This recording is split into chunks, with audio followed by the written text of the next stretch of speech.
जयपुर की 5 सितारा होटल में national symposium on बीईएमपी का आयोजन किया गया। राजस्थान मेडिकल सर्विसेज कॉर्पोरेशन की प्रबंध निदेशक नेहा गिरी ने कार्यशाला का शुभारंभ किया। उन्होंने कहा कि मरीजों को गुणवत्तापूर्वक जांच, उपचार उपलब्ध कराने और स्वास्थ्य सेवाओं की सुदृढ़ीकरण के लिए बायोमेडिकल उपकरणों का उचित प्रबंधन आवश्यक है। इसके लिए प्रदेश में बायोमेडिकल उपकरण मरम्मत और रखरखाव कार्यक्रम संचालित किया जा रहा है। एक स्पेशल रिपोर्ट है, देखिए। RMSCL के MD नेहा गिरी ने biomedical equipment management program boost elevating hospital services with seamless repair and maintenance excellence विषय पर नेशनल सिंपोजियम को संबोधित किया। उन्होंने कहा कि संगोष्ठी में सभी हितधारकों के साथ परामर्श कर बायोमेडिकल उपकरणों के प्रबंधन से संबंधित महत्वपूर्ण दस्तावेज तैयार किया जाएगा।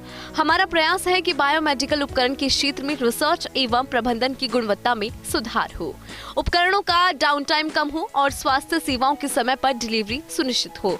उन्होंने कहा कि बायोमेडिकल इक्विपमेंट मैनेजमेंट से उपकरणों की परिचालन दक्षता बढ़ने के साथ ही लागत कम करने में भी मदद मिलती है। RMSCL की MD नेहा गिरी ने दी जानकारी। हम दवाओं, सर्जिकल, सूचर्स और जांच उपकरणों की खरीद में अग्रणीय हैं। केंद्रीय स्वास्थ्य मंत्रालय की रैंकिंग में RMSCL अग्रणी रहा।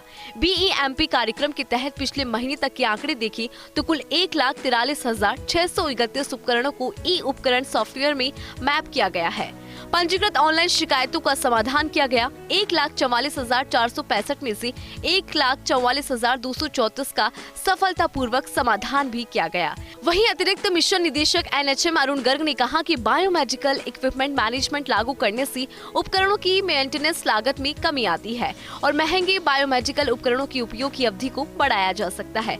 इससे उपकरणों को बार बार बदलने की आवश्यकता भी कम हो जाती है। इक्विपमेंट मेंटेनेंस का जो एक पूरा इक्विपमेंट मेंटेनेंस प्रोग्राम है, इसमें सारे हमारे चाहे मेडिकल एंड हेल्थ के हों, चाहे मेडिकल एजुकेशन के हों, सारे इंस्टीट्यूशन कवर्ड होते हैं। एक इन्वेंट्री लिस्ट है जिसके तहत सभी उपकरणों की टाइमलाइन फिक्स होती है। उस टाइमलाइन के तहत उनका समाधान होना होता है और उनकी अगर जो भी एजेंसी जिसके लिए हायर की जाती है, अगर वो उसका समाधान नहीं करती है तो उस पर आवश्यक कार्रवाई भी की जाती है। RMSCL की कार्यकारी निदेशक लॉजिस्टिक डॉक्टर कल्पना व्यास ने स्वागत उद्बोधन में कार्यशाला के उद्देश्यों के बारे में अवगत कराया।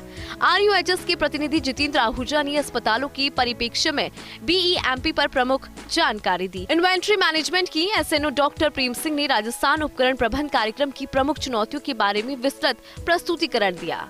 विकास शर्मा की report, first India news, Jaipur.